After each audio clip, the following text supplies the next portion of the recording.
हिमाचल प्रदेश में कांग्रेस की सरकार बने करीब 6 महीने का वक्त हो चुका है, लेकिन जिन जानदार चेहरे के दम पर इस सूबे में कांग्रेस ने सत्ता संभाली थी, आज उनमें से कुछ चेहरों के माथे पर अब अपनी ही सरकार के खिलाफ गुस्से की लकीरें साफ देखने को मिल रही हैं। बेशक अभी तक ये गुस्सा शिमला से दिल्ली दरबार तक ही सीमित है, लेकिन ज्वालामुखी में ये लावा कब बाहर आ जाए इसका कुछ नहीं पता है।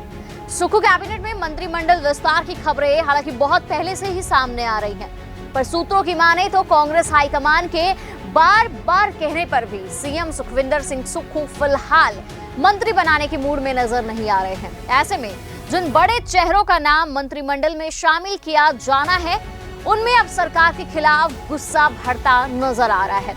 वहीं ये भी कयास लगाए जा रहे हैं कि अगर जल्दी हिमाचल सरकार ने मंत्रिमंडल विस्तार नहीं किया तो कांग्रेस को आने वाले समय में इसका बड़ा खामियाजा भुगतना पड़ सकता है। क्या है आखिर ये पूरा मामला, देखिए द समर न्यूज की ये खास रिपोर्ट। राजनीति के भी अलग रंग होते हैं। लोकसभा चुनाव सिर पर है और हिमाचल में कांग्रेस की राजनीति के जो रंग है उसकी चर्चा प्रदेश के गली कूचे में भी हो रही है। राजनीति के ये रंग इतने गहरे हैं कि हिमाचल में कांग्रेस नेतृत्व भाजपा से भिड़ने की बजाय आपस में ही भिड़ने लग गई है। कांग्रेस नेतृत्व से यहाँ आशय कांग्रेस सरकार से है, ना कि संगठन से। प्रदेश की कांग्रेस सरकार पिछले 8 महीने से राजनीति की जिस लकीर पर चल रही है, उससे भाजपा की बांछें खिली हुई हैं। कांग्रेस सरकार में सूरत हाल ये है कि प्रदेश में कांग्रेस को सत्ता में लाने वाले कर्मठ कार्यकर्ताओं और नेताओं को साइडलाइन लगाने में ज्यादा दिलचस्पी दिखाई जा रही है। यानी नींव के पत्थरों को ही उखाड़ उखाड़ कर बुलंद इमारत को खोखला करने में पूरी ऊर्जा लगाई जा रही है। सत्ता के इस जोश में सत्ता के कर्णधार ये भूल गए हैं कि इमारत किसी दिन भरभरा कर आकर गिर भी सकती है। यानी भाजपा ने जो विसात बिछाई है उसका तोड़ निकालने की बजाय अपनी जड़ें खुद खोदने का काम इन दिनों कांग्रेस सरकार में चल रहा है। अब मुद्दे की बात पर आते हैं। प्रदेश की अंदरूनी कांग्रेस की राजनीति से जो खबरें छन छन कर बाहर आ रही हैं और जो चर्चाओं का दौर है, वो ये बता रहा है कि सत्तारूढ़ कांग्रेस पार्टी के अधिकांश विधायक तो फ्रस्ट्रेटेड हैं। यानी सरकार से निराश तो चल ही रहे हैं, लेकिन मंत्रिमंडल के आधे सदस्य भी असंतुष्ट चल रहे हैं। जो घटनाएं हो रही हैं वो साफ इशारा कर रही हैं कि मंत्रिमंडल का आपस में ही कोई तालमेल नहीं है और एक दूसरे को नीचा दिखाने का खेल जारी है। हिमाचल में कांग्रेस की सरकार बने 8 महीने होने को हैं।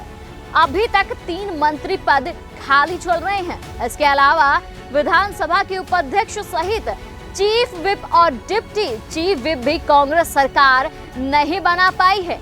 यानी ये तय नहीं हो पा रहा है कि किसे बनाया जाए और किसे नहीं।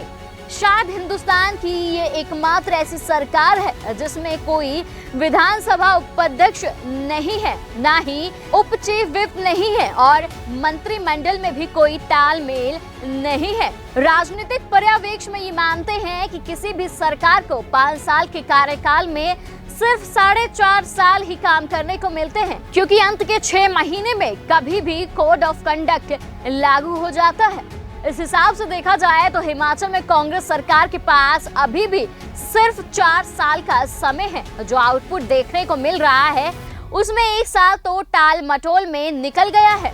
यानी ना तो पूरा मंत्रिमंडल गठित हो पाया है और ना ही विभिन्न निगमों और बोर्डों के अध्यक्ष और उपाध्यक्ष पद पर तैनाती हो पाई है। प्रदेश कांग्रेस के जिन कर्मठ कार्यकर्ताओं और नेताओं ने पार्टी को सत्ता में लाने के लिए दिन रात एक किया, उन्हें काम का इनाम देने के बजाय खुद लाइन लगाने की रिवायत शुरू हो चुकी है। उसी कार्यकर्ताओं का मनोबल लोकसभा चुनाव के दंगल में उतरने से पहले ही टूटता नजर आ रहा है।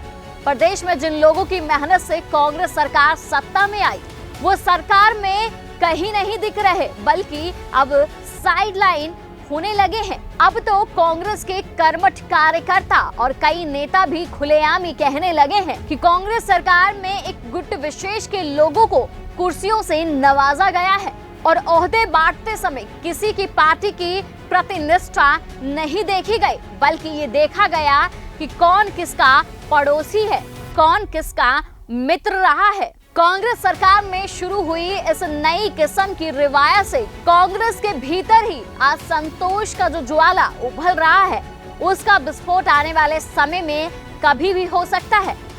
मंत्रिमंडल के सदस्यों से लेकर सत्ताहीन विधायकों तक के भीतर ये असंतोष इन दिनों उबाल मार रहा है। इसकी आंच भी हाईकमान ने महसूस करनी शुरू कर दी है। अब देखना होगा कि हाईकमान इस लावे के फूटने का इंतजार करता है या इस असंतोष को दबाने के लिए अपनी भूमिका निभाता है।